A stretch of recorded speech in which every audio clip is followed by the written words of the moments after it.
محترم ناظرین، السلام علیکم ورحمۃ اللہ وبرکاتہ۔ میں مالشیا تھا، لوگوں کی مالش کر کے ان کی تھکن دور کرتا تھا۔ میرے ہاتھوں میں جیسے جادو تھا۔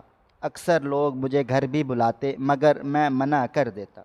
ایک روز میں سڑکوں پر گھوم کر گاہک تلاش کر رہا تھا کہ اچانک میری نظر ایک خوبصورت جوان لڑکی پر پڑی۔ اس کے پاس دوپٹہ بھی نہیں تھا۔ اس کی حالت دیکھ کر لگتا تھا کہ وہ کہیں سے جان بچا کر بھاگی ہے۔ رات کے 2 بج رہے تھے۔ میں نے فوراً کندھے پر رکھا رومال اس کا سر ڈھکنے کے لیے دیا تو اسی وقت کچھ لوگ اس کو ڈھونڈتے ہوئے وہاں پہنچے، تو میں نے اس کو گاڑیوں کے پیچھے چھپا دیا۔ لیکن جو کچھ ان لوگوں نے بتایا اسے سن کر میں نماز پڑھ کر ابھی فارغ ہی ہوا تھا جب اچانک گھر کا دروازہ زور زور سے بجنے لگا تھا۔ میں نے پریشان ہو کر دروازے کی طرف دیکھا تھا۔ یقیناً یہ مکان مالک تھا۔ ملائیشیا میں رہتے ہوئے یہ چھوٹا سا گھر مجھے بہت مشکلوں سے ملا تھا۔ میں نے گہری سانس لی تھی اور دروازہ کھولا تھا۔ میں کچھ کہتا اس سے پہلے ہی میرا مکان مالک اندر آ گیا تھا اور مجھے دیکھتے ہوئے بولا، اپنا سامان سمیٹو اور جاؤ یہاں سے، میں تمہیں اپنے گھر میں نہیں رکھ سکتا۔ تم نے وقت دیکھا ہے، پورے 2 مہینے بیت گئے ہیں لیکن تم نے کرایہ ادا نہیں کیا۔ میں ایسا کرایہ دار نہیں رکھ سکتا۔ تمہارے ساتھ میں انسانیت دکھا رہا تھا کہ تم ہمارے ملک کے ہو، لیکن تم جیسے انسانوں کے ساتھ انسانیت بھی نہیں دکھانی چاہیے۔ اپنا سامان سمیٹو، مجھے دوسرے کرایہ دار رکھنے ہیں۔ جبکہ میں اس کے آگے ہاتھ جوڑ کر بولا، خدا کے لیے بھائی ایسا مت کرو، تمہارے بھی بیوی بچے ہیں۔ تم اچھی طرح جانتے ہو یہاں رہنا آسان نہیں ہے۔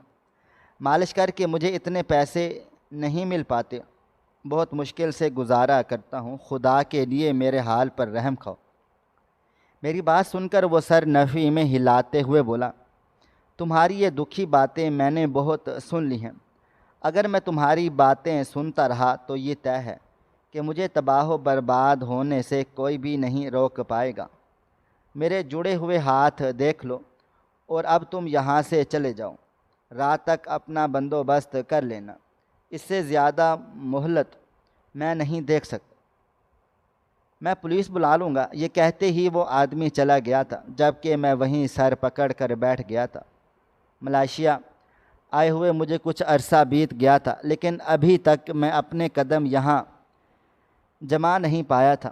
اپنے گھر بھی پیسے بھیجنے ہوتے تھے، یہاں کا نظام بھی دیکھنا ہوتا تھا، مگر اب میرے پاس ایک پھوٹی کوڑی بھی نہیں تھی کہ میں کچھ کر پاتا۔ جتنے پیسے بھی میں اپنے گھر سے لایا تھا وہ سب خرچ ہو گئے، کچھ پیسے ہی میں بچا پایا تھا۔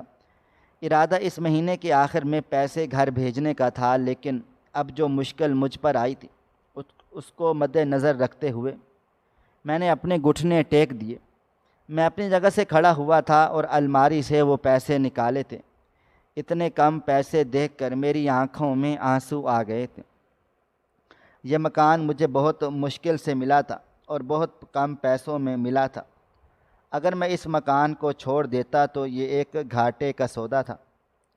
میں نے اپنی آنکھیں صاف کی تھیں اور چپ چاپ اپنی تیل کی بوتلیں اٹھا کر باہر آ گیا تھا۔ برابر والا گھر ہلکا سا کھٹکھٹایا تو مالک مکان نے چند لمحے کے بعد دروازہ کھولا تھا۔ وہ کچھ کہتا اس سے پہلے ہی میں اس کے آگے ہاتھ جوڑ کر بولا، تمہیں اللہ کا واسطہ ہے، پہلے میری پوری بات سن لو۔ تم ایک بہت اچھے اور نیک انسان ہو، مگر آج تم اچھا نہیں کر رہے۔ میری بات سن کر وہ فوراً سے بولا، میں کیا کروں؟ تم خود مجھے بتا دو، میں بھی انسان ہوں، بیوی بچوں والا ہوں، تمہاری طرح یہاں مزدوری ہی کرتا ہوں۔ جبکہ میں فوراً سے سر نفی میں ہلاتے ہوئے بولا، ایسا مت کہو، تم کافی عرصے سے یہاں پر ہو، تم نے اپنے ذاتی 2 گھر بنا لیے ہیں اور وہ بھی اتنے بڑے ملک میں۔ میں ابھی آیا ہوں، یہاں پر سیٹل ہونے میں مجھے تھوڑا وقت لگ رہا ہے، میرے پاس کوئی مستقل نوکری بھی نہیں ہے۔ تم خود بتاؤ ایک غریب آدمی کیا کر سکتا ہے؟ جبکہ وہ آدمی مجھے دیکھتے ہوئے بولا، اگر کرایہ دے سکتے ہو تو تمہارے لیے اس گھر کے دروازے ہمیشہ کھلے ہوئے ہیں۔ میں تمہارے ساتھ رعایت بھی کر دوں گا، لیکن اگر تم کرایہ نہیں دے سکتے تو معذرت، اپنا سامان اٹھاؤ اور یہاں سے چلے جاؤ۔ میں اتنی ہمدردی کسی کے ساتھ نہیں دکھاتا، میری اپنی فیملی ہے، میری اپنی ذمہ داریاں ہیں۔ اگر گھوڑا گھاس سے دوستی کرے گا تو پھر کھائے گا کیا؟ اس کی بات سن کر میں نے اپنی جیب سے اپنے پیسے نکالے تھے اور اس کی طرف بڑھاتے ہوئے بولا، یہ میرے پورے مہینے کی کمائی ہے جو بہت محنت مشقت سے میں نے جمع کی تھی تاکہ اپنے گھر بھیج پاتا۔ میری بھی ایک بیوی ہے، 2 چھوٹی چھوٹی بچیاں ہیں، میرے سر پر آسرے پاکستان میں رہ رہی ہیں۔ ان لوگوں نے کچھ سوچ کر یہاں بھیجا تھا کہ ہمارے گھر کے حالات ٹھیک ہو جائیں گے۔ تمہیں معلوم ہے اکثر میری زندگی فاقوں پر گزرتی تھی، بہت مشکلوں سے میں یہاں پہنچا ہوں، لیکن لگتا ہے کہ اب ایک بار پھر وہی سب کچھ دہرایا جائے گا۔ اگر تم مجھے اس مہینے اور مہلت، میں ابھی اپنا جملہ مکمل کرتا، اس سے پہلے ہی اس نے میرے پیسے مجھ سے چھین لیے تھے اور مجھے دیکھتے ہوئے بولا، دماغ خراب کرنے کی ضرورت نہیں ہے، جو پیسے تم نے جمع کیے ہیں تمہیں خیال ہونا چاہیے تھا کہ یہاں کے پیسے پہلے نکالو۔ اب تمہاری آمدنی اتنی ہے یا اتنی نہیں ہے، یہ تمہارا سر درد ہے، ہمارا نہیں۔ یہ کہتے ہی اس نے دروازہ میرے منہ پر بند کر دیا تھا۔ میں اس کے سامنے یہ پیسے رکھ کر اس سے منت کرنا چاہتا تھا کہ بھائی تھوڑا سا رحم کرو اور اس بار کرایہ چھوڑ دو، مگر کوئی انسان پیسے دیکھ کر نہ کبھی پیچھے ہٹا ہے اور نہ کبھی پیچھے ہٹ سکتا ہے۔ میرا کون سا اس کے ساتھ سگے بھائیوں کے جیسا رشتہ تھا؟ ہم ایک اجنبی تھے جو اتفاقی طور پر مل گئے تھے۔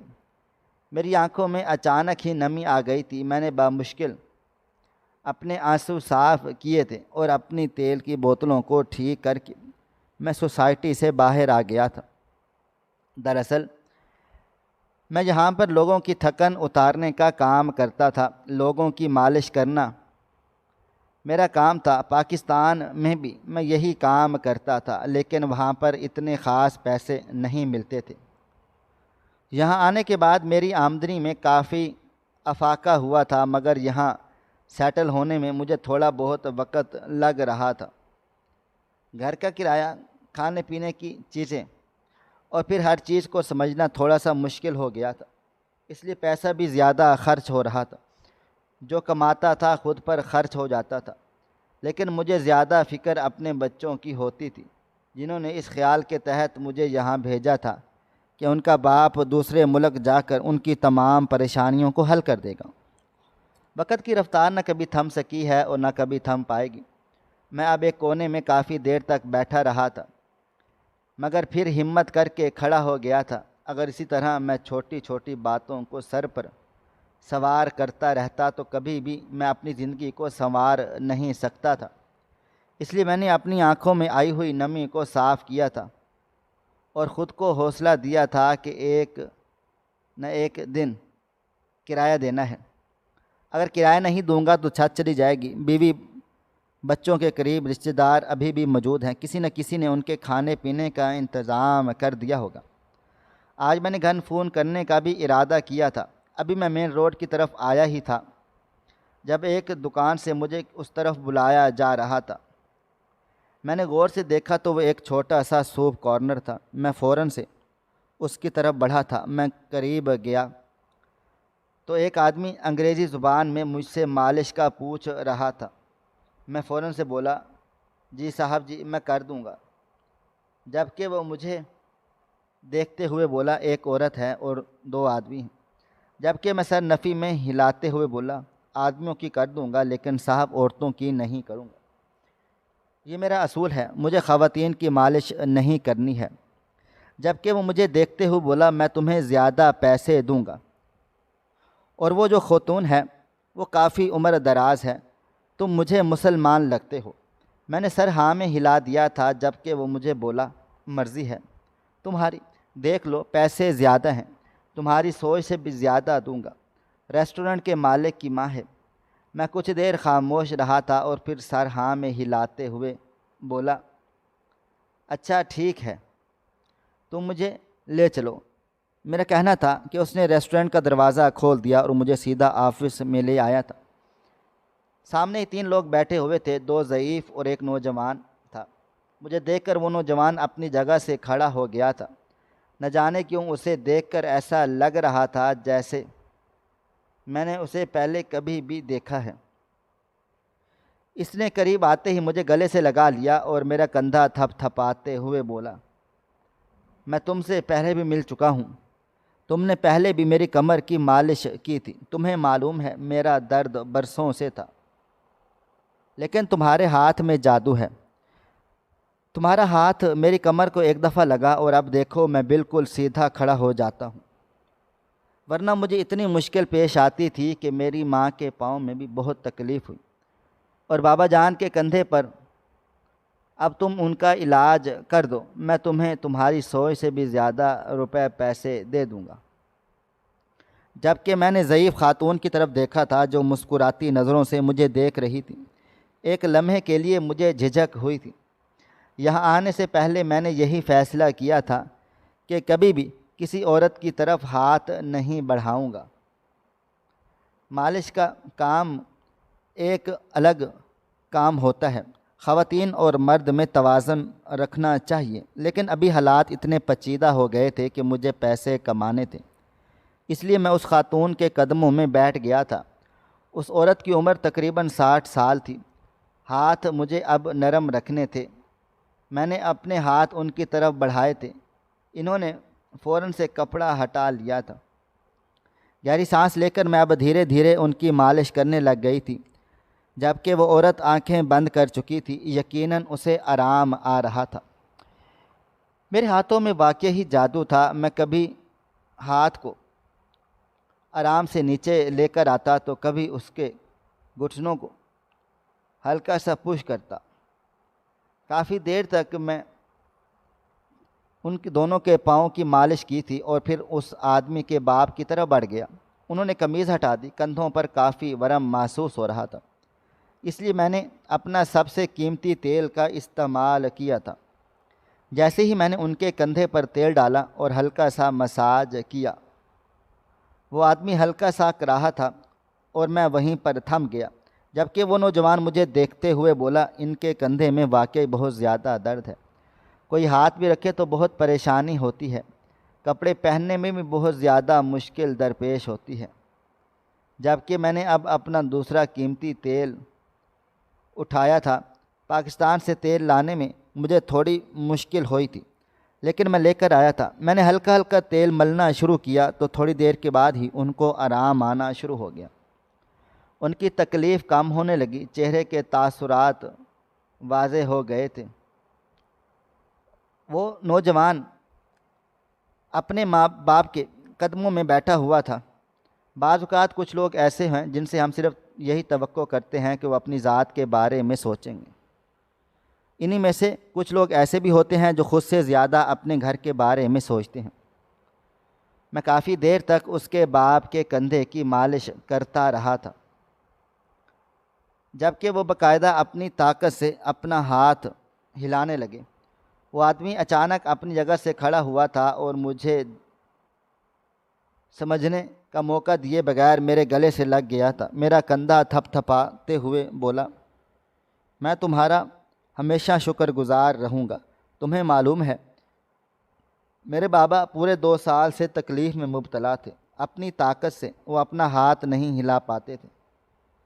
تم اب 1 مہینے تک میرے پاس مستقل کام کرنے کے لیے آؤ گے اور میں تمہیں روز پورے پاکستانی 50,000 روپے دیا کروں گا۔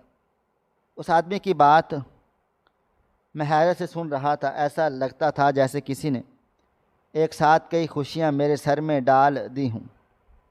روزانہ 50,000 ملنا کوئی معمولی بات نہیں ہوتی۔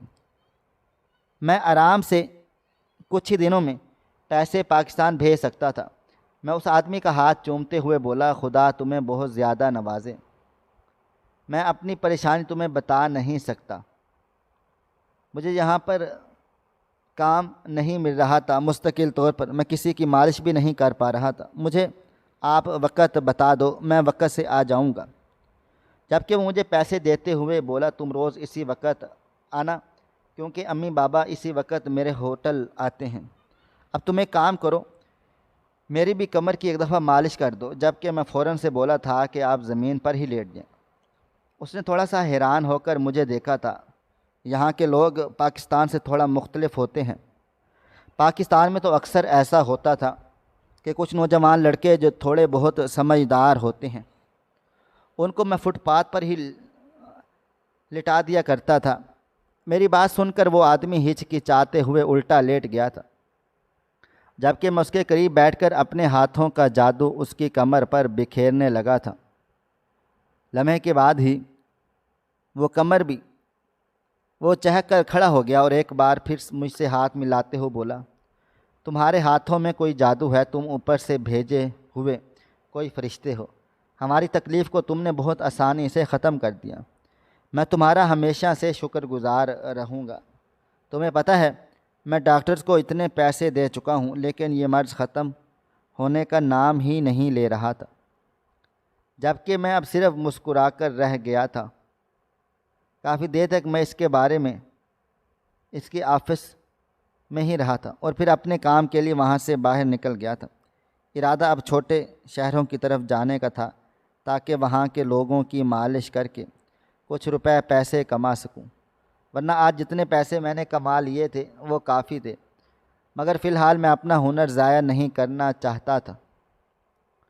ہو دے سکتا تھا مجھے گھر کے لیے راشن بھی خریدنا تھا اور اتنے پیسے جمع کرنے تھے کہ پاکستان تقریباً 2.5 لاکھ روپے تک میں بھیج پاؤں اور میری بیوی کو اتنے پیسے مل سکے تاکہ وہ 1 یا 2 مہینہ پرسکون ہو کر وہاں پر رہ سکے۔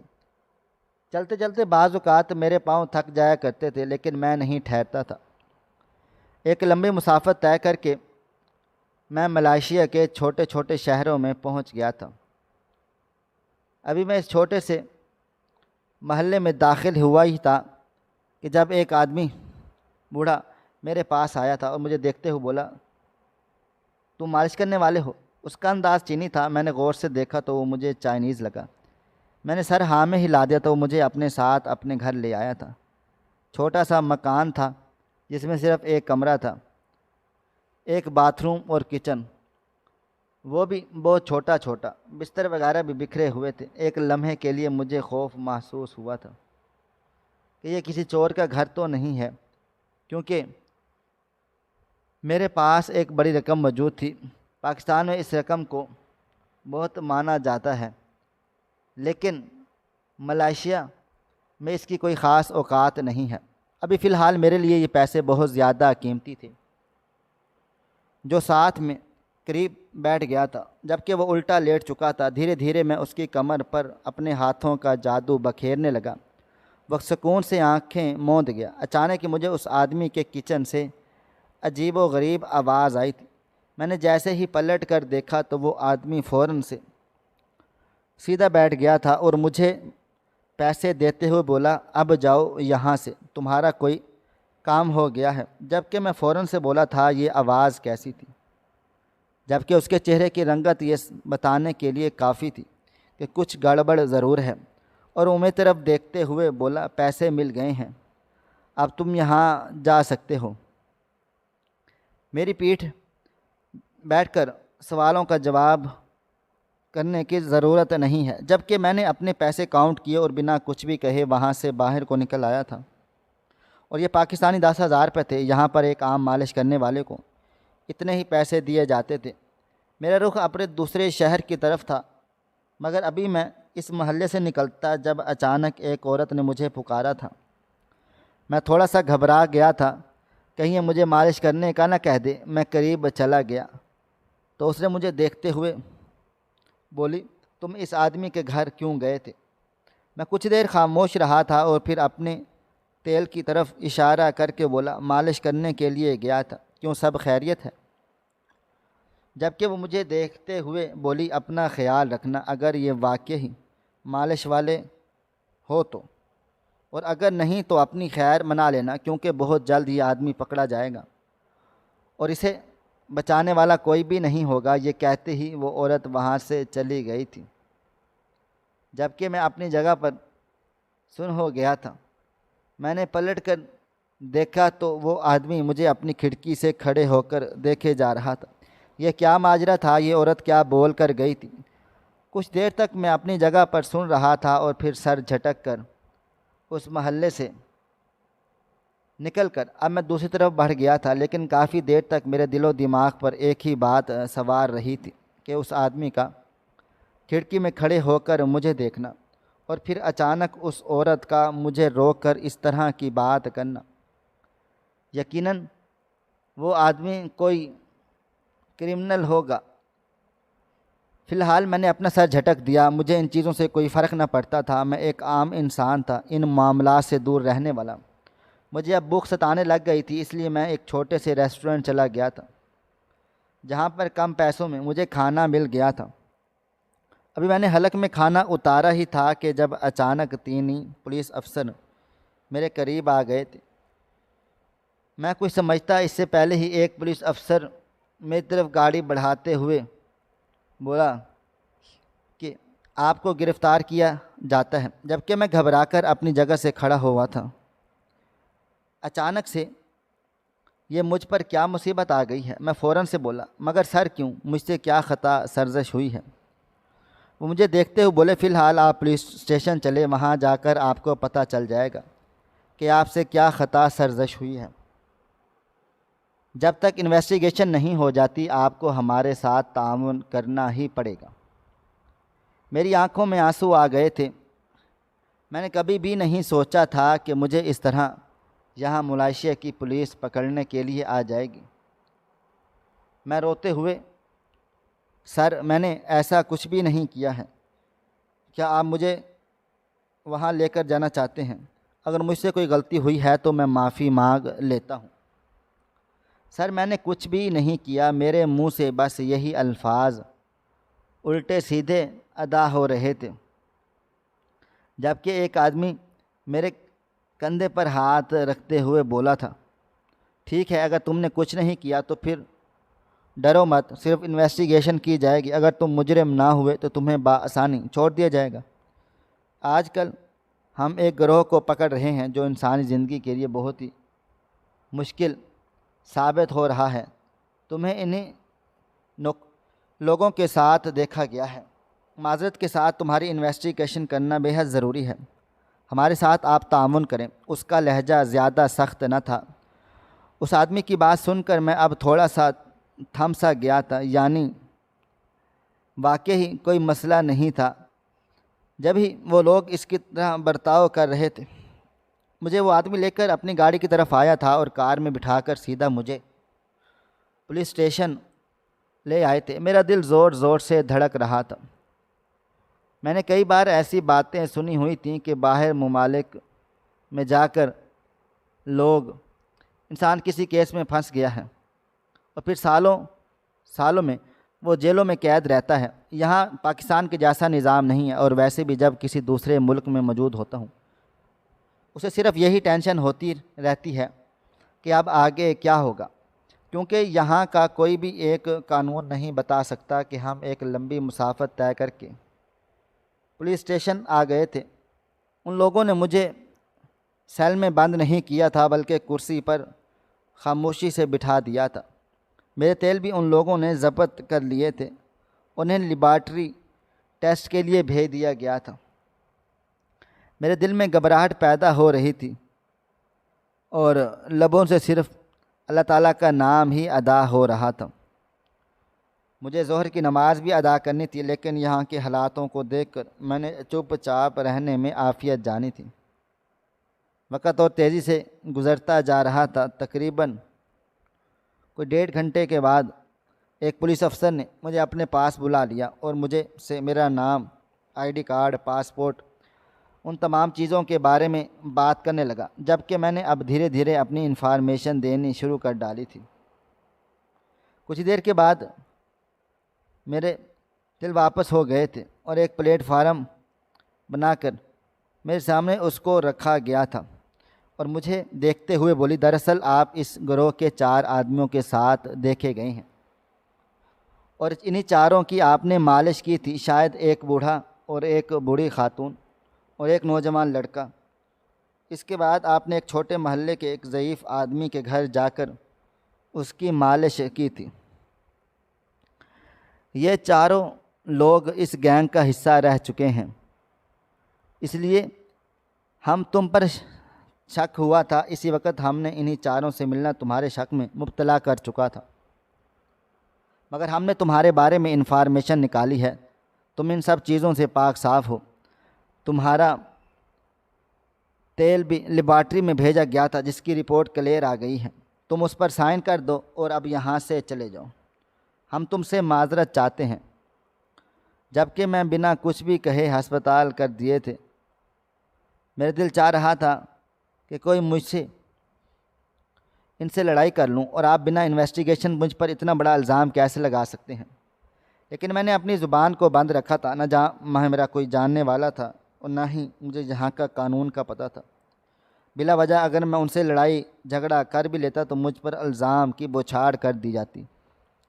اس لیے میں چپ چاپ اپنا کام مکمل کیا تھا اور اپنے تیل اٹھائے نکلنے لگا تھا، مگر کچھ دیر تک اپنی جگہ پر ٹھہرا تھا اور ان سب کو دیکھتے ہوئے بولا، اگر آپ کے جوڑوں میں درد ہے، کمر میں درد ہے، کندھے میں درد ہے، تو میں اپنی مالش سے آپ لوگوں کے تکلیف دور کر سکتا ہوں۔ بدلے میں آپ مجھے پاکستانی 10,000 روپے دے دینا۔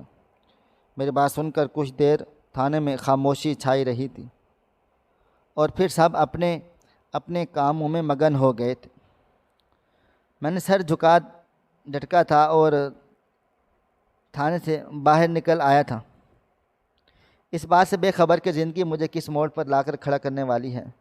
میں نے اب دوبارہ گلی گلی چھاننا شروع کر دی تاکہ میں اپنی اتنی آمدنی کر کے واپس لوٹوں گھر کو کہ کل میرے لیے آسانی ہی آسانی ہو۔ یہ بات تو اب طے ہو چکی تھی کہ مجھے اس ریسٹورنٹ کا مالک نہیں بنایا جا سکتا۔ اگر میں وہاں پر گیا تو دوبارہ پولیس پکڑ لے گی۔ میں ایسا کوئی کام نہ کرنا چاہتا تھا جس سے مجھے کوئی مشکل آ جائے۔ انسان کو کبھی ایسا قدم نہیں اٹھانا چاہیے جو اس کو شارٹ کٹ لگ رہا ہوتا ہے، مگر اصل وہی آپ کی لیے موت کے لیے کنواں ہے۔ ابھی میں کچھ ہی قدم چلا تھا جب ایک جوڑا میرے قریب آیا اور مجھ سے مالش کے ریٹ وغیرہ طے کرنے لگا۔ اس نوجوان کی کمر بہت زیادہ درد تھا۔ یہاں پر جتنے بھی نوجوان مجھ سے ملے تھے ان سب نے اپنی کمر کے درد کی ہی شکایت کی تھی۔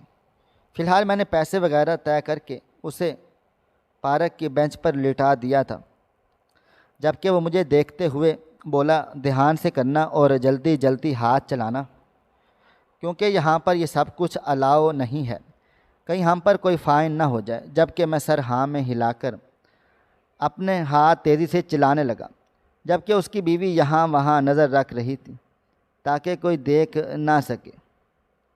میرے ہاتھوں کا جادو اس کی کمر پر پھیرنے کی دیر تھی کہ وہ بھی سکون سے آنکھیں موند چکا تھا۔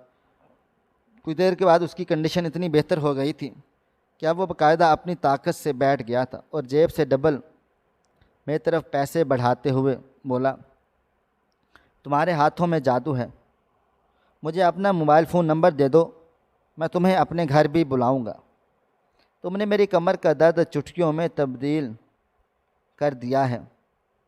میرے گھر میں میرے 2 بھائی اور ایک انہیں بھی تکلیف ہو رہی ہے کہ تم ہمارے گھر آ سکتے ہو۔ ایک لمحے کے لیے میرا دل تھوڑا سا گھبرا گیا تھا۔ ابھی میں میٹرک میں ہی تھا کہ پولیس تھانے سے چھوٹ کر آ رہا ہوں، کہیں یہ لوگ کسی گینگ کا حصہ نہ ہوں، مگر فی الحال مجھے پیسے کمانے تھے، اس لیے میں نے اپنا نمبر ان کو دے دیا۔ اس نے اپنے گھر کا ایڈریس تھوڑا بہت مجھے سمجھا دیا، زیادہ خاص تو مجھے سمجھ نہیں آیا تھا، لیکن جتنا بھی سمجھ آیا تھا اس ایڈریس کو میں نے اچھی طرح سے اپنے دل و دماغ میں بٹھا لیا تھا۔ اب میں مزید آگے کو بڑھ چکا تھا۔ کافی دیر تک میں گلیوں میں گھومتا رہا تھا۔ جیسے ہی چاروں طرف اندھیرا چھایا تھا تو میں اپنے گھر کی طرف روانہ ہو گیا تھا۔ ابھی میرے پاس کچھ رقم تھی اور میں یہاں کوئی اگر مجھ سے چھین بھی لیتا تو میں کچھ بھی نہیں کر پاتا۔ فی الحال مجھے ان پیسوں کو سیو کرنا تھا تاکہ میں یہ پیسے پاکستان بھیج سکوں۔ ایک لمحے کے لیے میرے دل میں خیال پیدا ہوا تھا کہ میں اس آدمی کے ساتھ کل بھی چلا جاؤں گا، میرا تو کام ہے، کسی گینگ سے میرا کیا لینا دینا۔ مگر میں اچانک سے ڈر گیا تھا۔ پاکستان میں میری 2 چھوٹی چھوٹی بچیاں بھی تھیں، میرے نام پر ایک عورت بیٹھی ہوئی تھی۔ اگر آج مجھے کچھ ہو بھی جاتا تو میں ان لوگوں کو کیا ہوتا، اور اس خیال کے تحت نہ جانے کیوں میرے قدم اچانک سے بینک کی طرف بڑھ گئے تھے، اور میں نے فوراً یہ پیسے وہاں بھیجنے کا ارادہ کر لیا۔ میرے پاس تقریباً 80,000 روپے تھے۔ بینک پہنچ کر میں نے تھوڑی بہت انفارمیشن ان کو دی تھی، اور جو بھی معاملات ہوتے ہیں وہ طے کر کے پورے 80,000 روپے پاکستان بھیج دیے تھے۔ یقیناً وہاں پر کٹ کر اور باقی ٹیکسز وغیرہ پے ہونے کے بعد میری بیوی کو 70,000 کے قریب مل ہی جاتے۔ میں نے وہیں کھڑے کھڑے اپنی بیوی کو فون لگا دیا تھا۔ کچھ ہی دیر کے بعد میری چھوٹی بیٹی نے فون ریسیو کیا تھا۔ مجھے کال پر سن کر اس کی خوشی کی انتہا نہ رہی تھی۔ بابا بابا کہہ کر وہ فوراً سے کچن کی طرف ملے گئی تھی۔ میں نے ہیلو کہا تو میری بیوی میری آواز سن کر رونے لگ گئی تھی۔ میں نے آج پورے 15 دن کے بعد فون کیا تھا، وجہ پیسے نہ ہونے کی خوشی تھے جمع ہونے میں۔ اگر پہلے ہی پیسے آ جاتے تو آج میں نے اپنے مالک کے مکان کو دیے، وہ بھیج دیتا تو میرے گھر کے حالات کافی بہتر ہو سکتے، مگر فی الوقت میں تھوڑے ہی لیکن بھیج دیے تھے۔ میں اپنی آواز ہموار کر کے بولا، دیکھو رو مت، رونے سے نہ مسئلے کا حل نکلا ہے اور نہ ہی کبھی نکل سکے گا۔ کل تم بینک چلی جانا، میں نے یہاں سے 70,000 روپے بھیجے ہیں، اب تمہیں 70 یا جتنے بھی میں بھیجے ہیں اتنے ہی مل جائیں گے، تم لے لینا اور سب سے پہلے راشن ڈلوانا، اس کے بعد ان پیسوں کو خرچ نہیں کرنا۔ اور بچیوں کا ساتھ ہے، طریقے سے پیسوں کو استعمال کرنا، میں دوبارہ بھیجنے کی کوشش کروں گا۔ میری بات سن کر اس نے میرا شکریہ ادا کیا تھا۔ پریشانی سے بولی تھی، آپ کو نہیں پتہ 2 دن سے گھر میں صرف دال ہی پک رہی تھی، سارا ساز و سامان ختم ہو چکا ہے۔ بھائی جان آئے ہوئے تھے، انہوں نے تھوڑا ہی بہت راشن دیا تھا، آپ کو کافی کورس بھی رہے تھے، لیکن میں نے کبھی بھی نہیں سوچا تھا کہ کوئی بھی بچیوں کا ساتھ ہے، اگر کوئی دیتا ہے تو سناتا بھی ہے، اس لیے میں نے چپ کر کے ان کی باتیں برداشت کر لیں، جبکہ میں نے بنا کچھ بھی کہے فون کاٹ دیا تھا۔ بے شک اپنے کتنے ہی برے کیوں نہ ہوں، اپنوں کے دل میں کہیں نہ کہیں خون کی کشش آ جاتی ہے۔ میری اور میرے بھائی کی کبھی بھی آپس میں نہیں بنتی تھی۔ مجھے لگا تھا کہ میرا چھوٹا بھائی لازمی میرے گھر کی پرواہ کرے گا۔ میرے جانے کے بعد میری بچیوں کا بھی خیال رکھیے گا اور اپنی بھابھی کا بھی حال احوال پوچھتے رہیے گا۔ لیکن اس نے ایک دفعہ بھی میرے گھر میں جھانک کر نہیں دیکھا تھا، اور جس سے مجھے بالکل بھی آس امید نہیں تھی۔ وہ وقتاً فوقتاً ہمارے گھر آتا جاتا رہتا تھا، میں باقاعدہ میری بچیوں کو پیسے بھی دیتا تھا اور گھر میں راشن بھی ڈال دیتا تھا۔ یہ سب سوچتے ہی میری آنکھیں بھر آئی تھیں۔ ایک لمحے کے لیے میرے دل میں خیال پیدا ہوا کہ میں اپنے بھائی کو فون کر دوں، لیکن مجھ میں حوصلہ ہمت نہیں تھی کہ میں اس کا سامنا کروں۔ ملائیشیا آنے سے پہلے ہم دونوں کی ایک دو مرتبہ بہت جھڑپیں ہوئی تھیں، اس لیے میں اپنی آنکھوں میں آئی ہوئی نمی کو صاف کر کے باہر کو آ گیا تھا۔ اب میں سیدھا اپنے گھر کی طرف بڑھ گیا تھا، لیکن جیسے ہی میں گھر پہنچا تو اگلا لمحہ حیران کر دینے والا تھا۔ میرے دونوں سوٹ کیس، میرے تیل کا سامان، سب کچھ گھر کے سامنے رکھا ہوا تھا۔ میں حیران رہ گیا تھا۔ میں نے فوراً تالا کھولنے کی کوشش کی تو وہ لوگ بھی دوسرا تھا۔ میں نے جلدی سے مکان مالک کا دروازہ بجایا، چند لمحے کے اس نے دروازہ کھولا، تمہیں بے چین ہو کر بولا، بھائی یہ سب کیا ماجرا ہے؟ آپ نے میرا سامان باہر کیوں نکال دیا ہے؟ جبکہ وہ مجھے دیکھتے ہوئے بولا، تمہارے پیچھے سے تمہاری پولیس انویسٹیگیشن کرنے کے لیے آئی ہوئی تھی۔ دیکھو میں بہت ہی معمولی سا انسان ہوں، یہاں پر رہتے ہوئے مجھے کافی وقت بیت گیا ہے، لیکن کبھی بھی ایسا حادثہ نہیں ہوا مجھے میری عزت کی بہت زیادہ پرواہ ہے۔ میری وجہ سے اگر میری عزت پر حرف آیا تو میں کسی بھی مسئلے میں پھنسا تو میں بہت زیادہ اپنے آپ کو مشکل ہو جائے گی، اس لیے بہتر ہے کہ اپنا بندوبست کہیں اور کر لوں۔ میں نے اس کے سامنے ہاتھ جوڑ کر بولا تھا، بھائی جان ایسا مت کریں، میرے پاس رہنے کے لیے کوئی جگہ بھی نہیں ہے، خدارا میرے حال پر رحم کھا لو۔ مگر اس نے میری ایک بھی نہیں سنی تھی اور میرے منہ پر ہی میرا دروازہ بند کر دیا تھا۔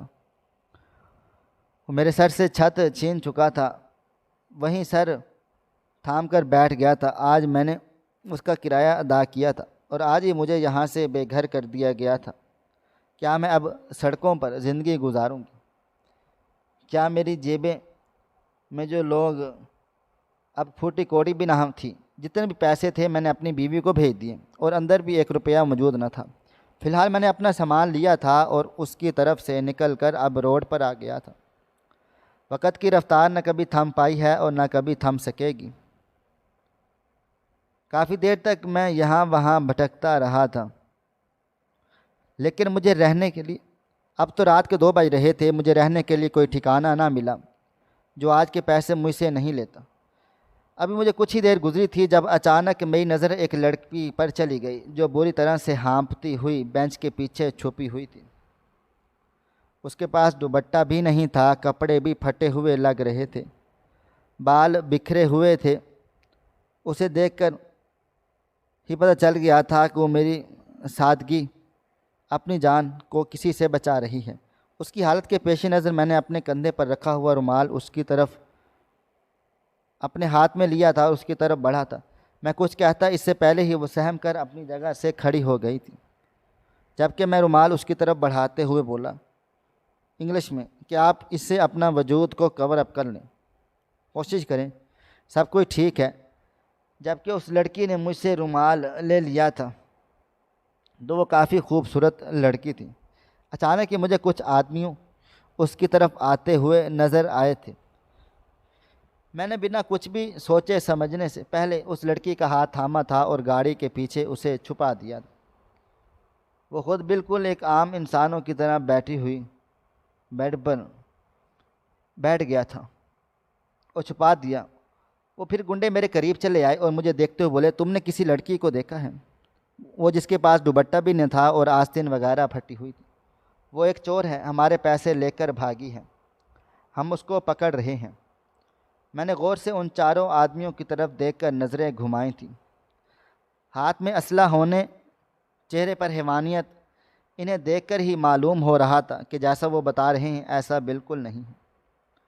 میں نے فوراً سر نفی میں ہلاتے ہوئے بولا، نہیں بھائی، میری نظر کسی ایسے پر نہیں گئی، میں تو خود بھی بے گھر ہو گیا ہوں، اب اپنے لیے رہنے کی جگہ تلاش کر رہا ہوں۔ اگر آپ کے پاس کوئی جگہ ہے تو اپنا جملہ مکمل کرتا، اس سے پہلے وہ چاروں وہاں سے چلے گئے۔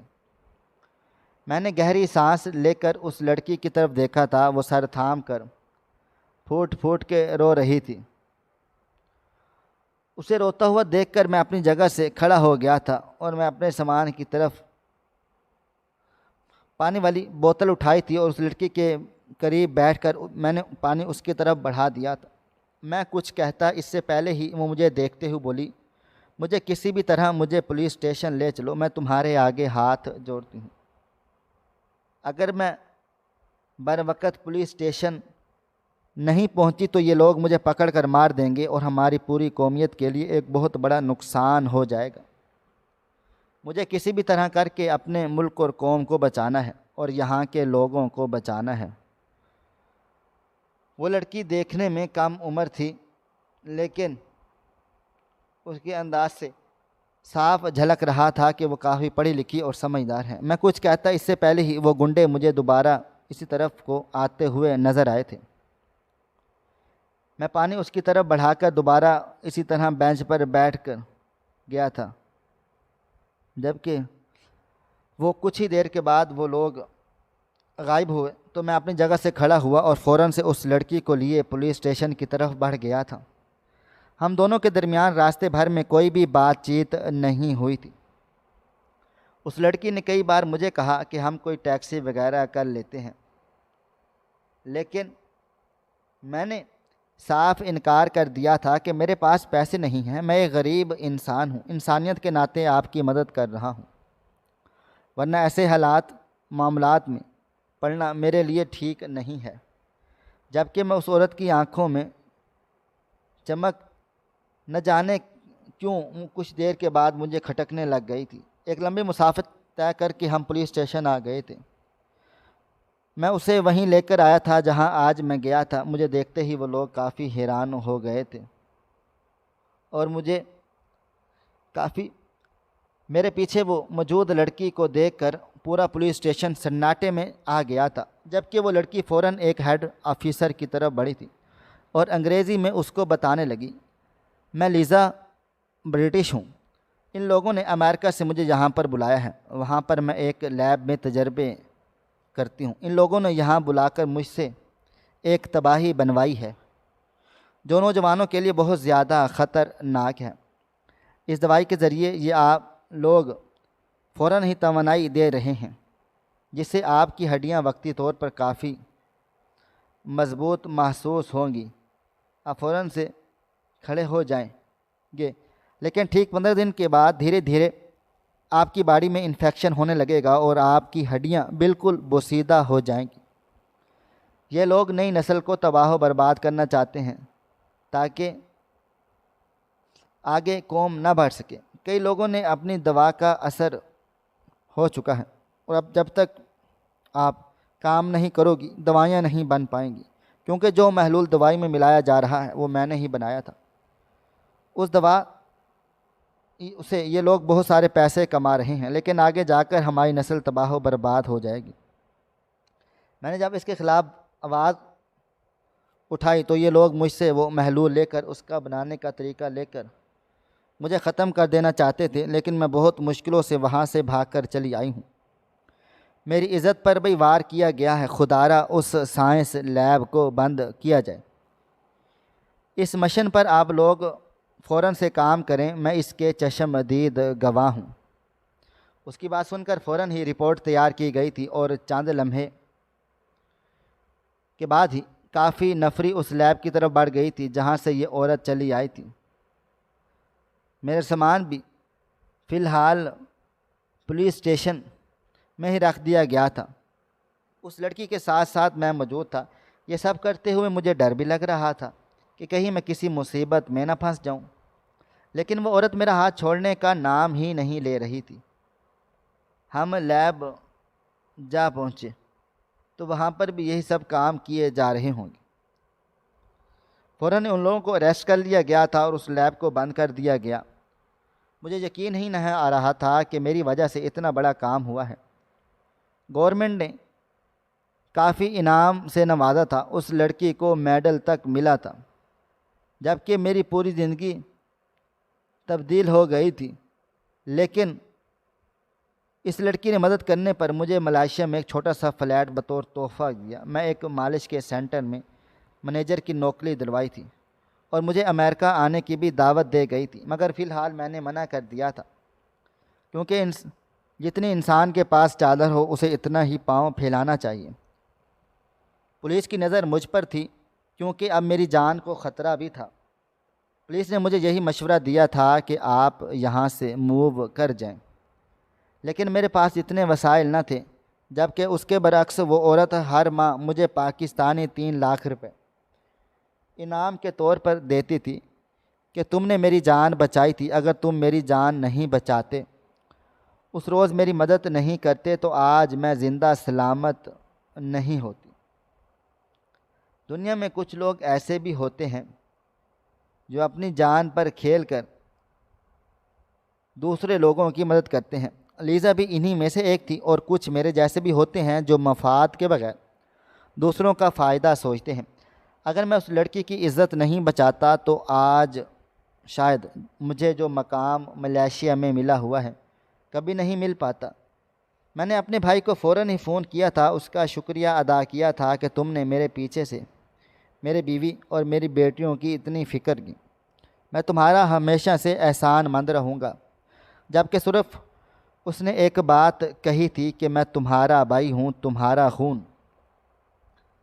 ہمارے درمیان کتنے ہی اختلافات کیوں نہ ہوں، اپنے کبھی بھی ساتھ نہیں چھوڑتے۔